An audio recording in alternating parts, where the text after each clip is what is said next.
think probably it's a good idea to get the derby out of the way. Done and dusted. Yeah, it's a good idea. We've calmed down, I think.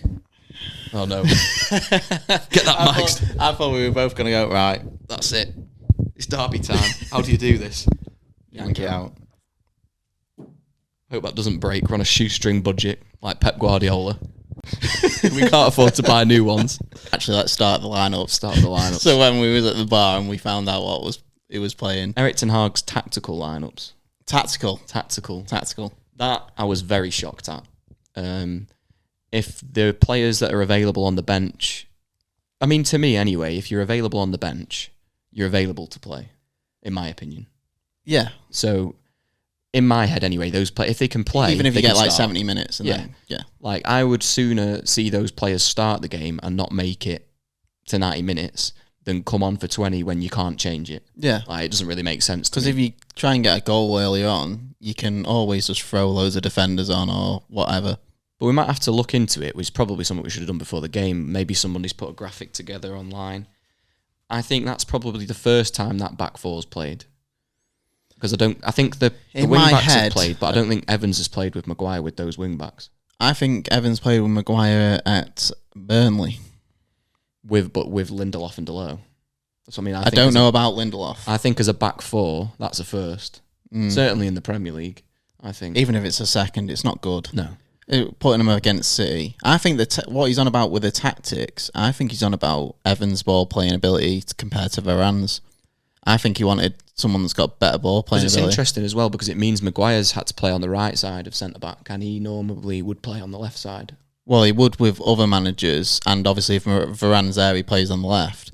But Ten Hag always said that he wants him as a right centre-back. Didn't he not, even with Lindelof in there, he'd play on the left, wouldn't he? I feel like more often than not. Not under Ten Hag. Obviously, he'd had a bit of a redemption arc leading up to the game. He's got his goal against Copenhagen. That game was pretty poor anyway. Yeah. But his performances were steadily improving, and I think he did warrant a start, especially with the players that we had available. Yeah. I think he deserved to play. Oh, yeah. Even like me that criticises Harry Maguire for a lot of the stuff, even I said he deserves to be there today, like yesterday. Yeah. And his performances have been good. Yeah, and he could have easily been... He could have had a stinker and we'd all have probably wouldn't have been that shocked. Yeah. But at the same time, I do think he's a confidence player and it made sense to throw him in. If he's feeling confident now, which it looks like he's putting better performances in, if he's feeling confident now, just give him a run of games and just see how he does. I think he'll have to now anyway because it doesn't look like we've got a lot of options. No, you've got nothing to lose anyway, to be honest, because if he does bad, just sell him like you were going to anyway. Yeah, I think they've got to give him a chance. You know, he's proven that he deserves to be playing at the moment. Yeah. But yeah, from the lineup, we've obviously got Lindelof starting at left back, Johnny Evans and Maguire at centre half, with Dalot at right back, Amrabat looking to be sat in front, Scott McTominay, Christian Eriksen, and then Bruno on the right, Rashford on the left, with Højlund up front. That was the 11, wasn't it? Yeah. Never a fan of Bruno out on the right. Even when I know he's supposed to be coming central. Honestly, any United fan I spoke to, no one's a fan of him on the right. I think he's probably one of the best players in the Premier League behind the striker.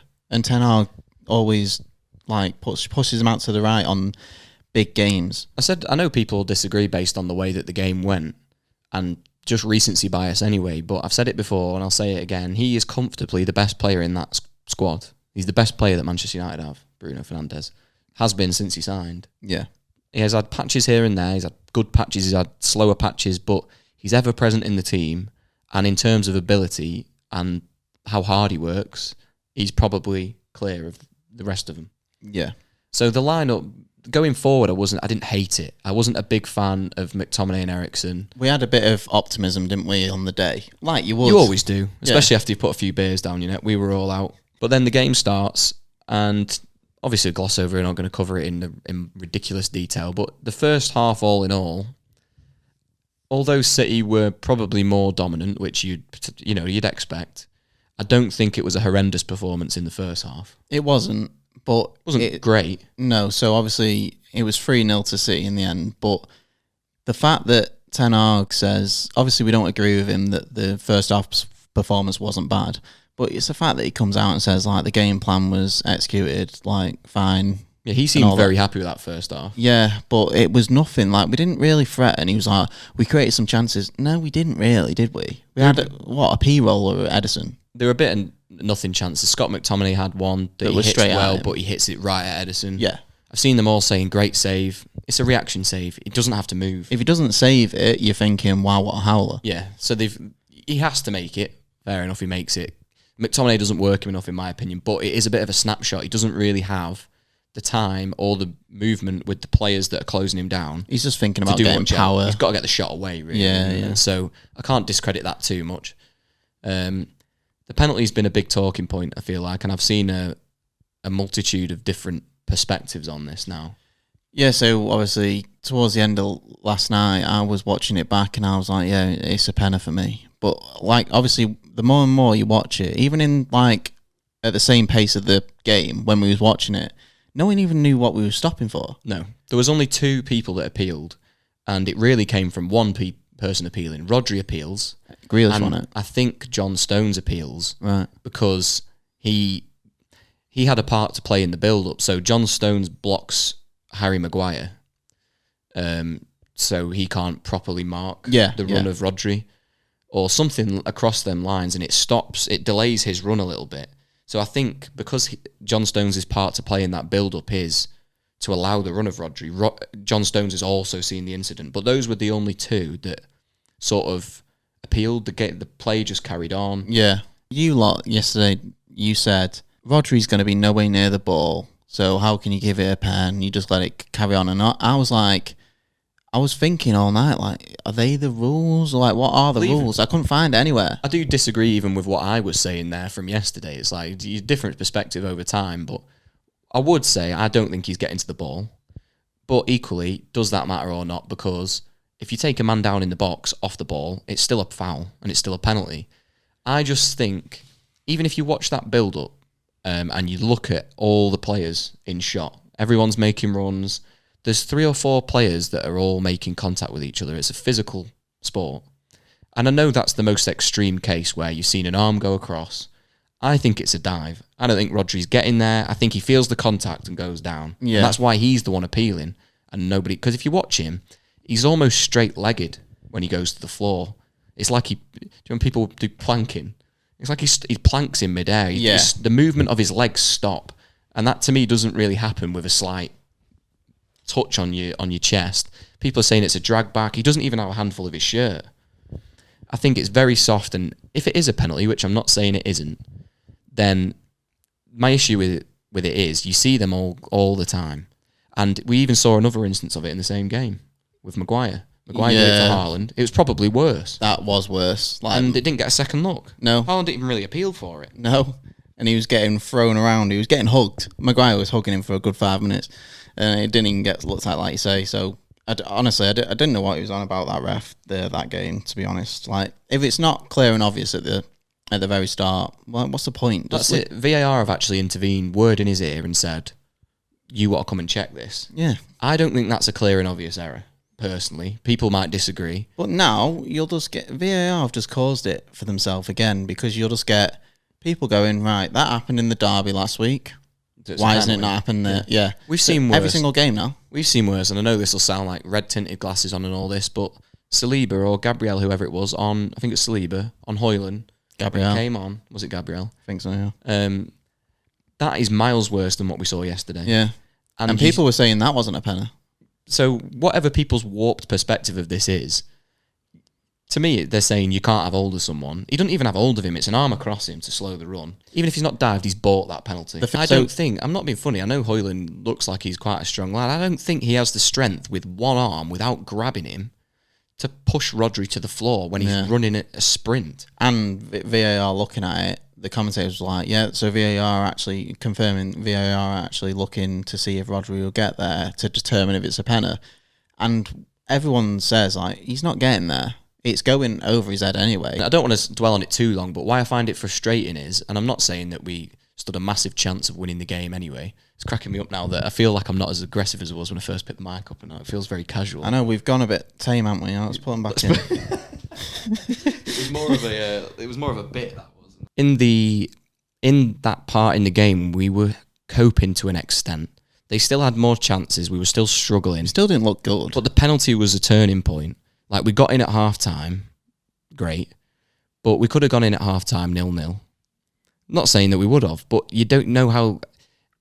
I'm making excuses for them here because I know how frail they are mentally. And going a goal down where I feel like you've been quite hard done by, personally, I think it's a harsh, soft penalty. And it just gave them the lift that they needed. Because the ground was bouncing, we were all up for it, we started okay. Onana had made a few good saves. Maguire looked like he was sort of doing quite well at the back. I know you say, like, obviously Onana made a few good saves, which he did, right? But that first one for Foden's header, any keeper in the Premier League would literally, probably not Matt Turner, but but any keeper would literally just stand his ground and just catch it. I do think it's a difference now. The pundits and everybody talking about it have to view it in... They have been so critical of Onana, and rightfully so, that he's sort of pulled a few saves off in this game, some that he should make, some that are difficult saves and he's made, but he's turned up and the performance, he wasn't really at fault for anything in the game. There was one, we'll get onto it later, where he pushes it into a bit of a poor area, but in terms of some of his shot stopping, it's one of his best performances I've seen. And some of that comes down to the fact he got tested quite a lot because we were that poor. But I think they've got to give him the credit where credit's due in that. I personally think him and Maguire were the two best performers on the team on the day. And I'm not saying that's a lot. I'm not saying they were outstanding. Yeah, don't get me wrong. I don't think Onana put like much wrong. Yeah.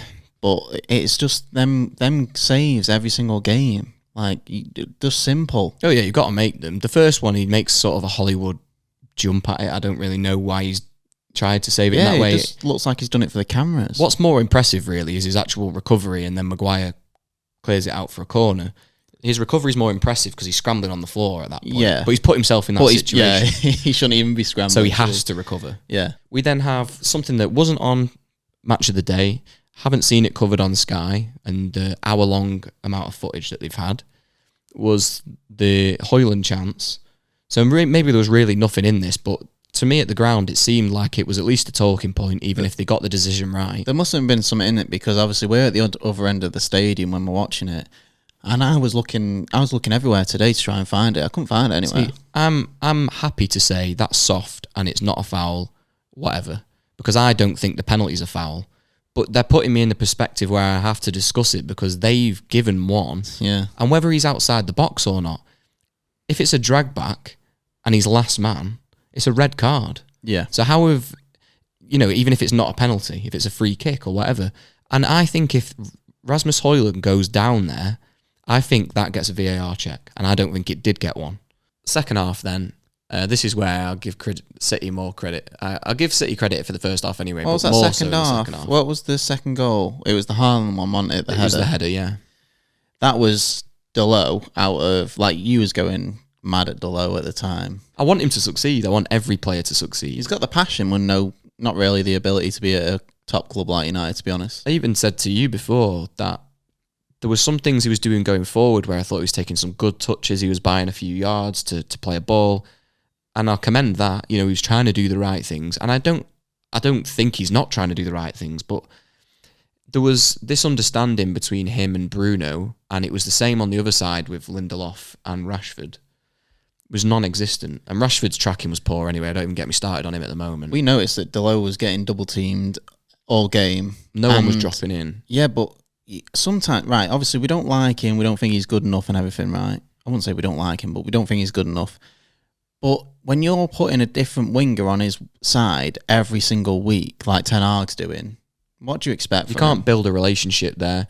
As much as I was very frustrated in the game, it wasn't his defensive frailties that bothered me, because when you look back at it, there's two men on him, and he doesn't really have much of a choice what to do. He either has to go for one, which is leaving the other man completely free, or he kind of zonal marks the pair of them. And none of those are good options. My criticism of him more was the amount that he went forward and didn't recover.